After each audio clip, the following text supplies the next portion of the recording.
পাবনার বেড়া উপজেলার মাসুমদিয়া গ্রামের সুফিয়া আক্তার বেলি 15 বছর আগে যার স্বামীর মৃত্যুর সাথে সাথে ভাঙে ছেলে মেয়েদের নিয়ে নিজ হাতে গড়া সংসার। সন্তানদের কেউ লন্ডনে, কেউ করছে সরকারি চাকরি, তবে কেউই খোঁজ রাখে না বৃদ্ধা মা সুফিয়া বেলির।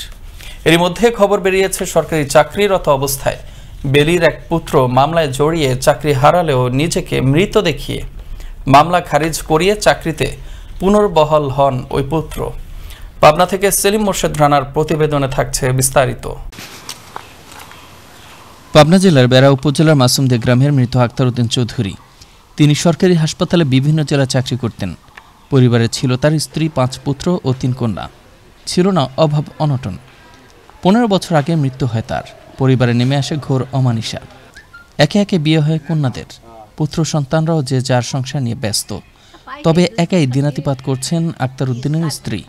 আর মমতাময়ী মাকে ফেলে সন্তানরা নিজেদের নিয়ে ব্যস্ত থাকলেও এখনও স্বামীর ভিটে বাড়িতেই করছেন মানবেতর জীবনযাপন। আমার মামার বিষয়ে আমি 5 থেকে 6 মাস আগে শুনছিলাম যে তার সে খুবই সিরিয়াস অসুস্থ, সে হচ্ছে লন্ডন যাবে তার মেয়ের কাছে। এতগুলো ছেলে মার কোনো তত্ত্ববিধান নেয় না বা আসেও না, দেখাশোনা করে না। ছেলেগেরে যে কর্তব্য সেটা কিছুই ছাড়া করে না। ছেলে মেয়ে থাকে লন্ডন, আর বৃদ্ধ মায়ের অবস্থান পাবনার বেড়াতে।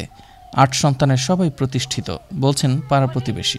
আলমের হে কোটিপতি, তার ছেলে মেয়ে লন্ডন থাকে।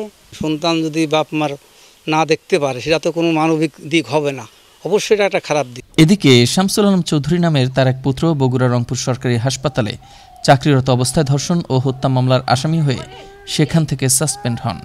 তবে আইনের চোখে ধুলা দিয়ে ইউনিয়ন পরিষদ থেকে ডেথ সার্টিফিকেট নিয়ে মামলা খারিজ করেন এবং অফিস ম্যানেজ করে চাকরি পুনর্বহাল করে সিলেট সরকারি হাসপাতালে চাকরি করে আসছেন বলে জানা যায়। শামসুল আলম চৌধুরী উনি এখনো জীবিত।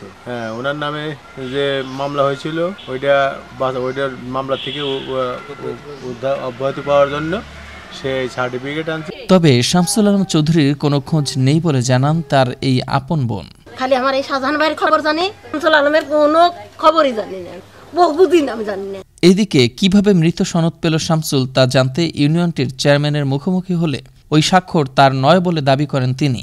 তবে শামসুল চৌধুরী ওই ছেলেটা আমার জানাশোনা এবং তার বাপ মা সবাইকে আমি চিনি, আমার ইউনিয়নের মধ্যে পারি, কিন্তু সে জীবিত ছেলেকে আমি কখনো মৃত্যু সার্টিফিকেট দেবো ওই দেখাটাই আমার না। 2011 থেকে 2016 সাল পর্যন্ত অনেক কাগজপত্র আমার আছে, ওই স্বাক্ষরের সাথে আমার কোনো স্বাক্ষরের মিল নাই। এদিকে সন্তানরা খোঁজ খবর না রাখলেও সন্তানদের জন্য মঙ্গল কামনা করেন মা সুফিয়া আক্তার বেলি। না দেখলো আল্লাহ তা করে বাঁচাবার তো রাখুক, তারা আমার না দেখলো না দিল, আমি এইটুকু চাই যে তারা বাঁচে থাক, সুখে থাক, ভালো থাকুক পৃথিবীর সব মায়েরা। আর জীবিত থেকেও মৃতের সার্টিফিকেট নেওয়া সন্তানের এমন বিষয়টি তদন্ত সাপেক্ষে ব্যবস্থা গ্রহণ করুক যথাযথ কর্তৃপক্ষ, এমনটাই বলছেন এলাকাবাসী। মুস্তফা কামাল তোহা, আনন্দ টিভি, ন্যাশনাল ডেস্ক।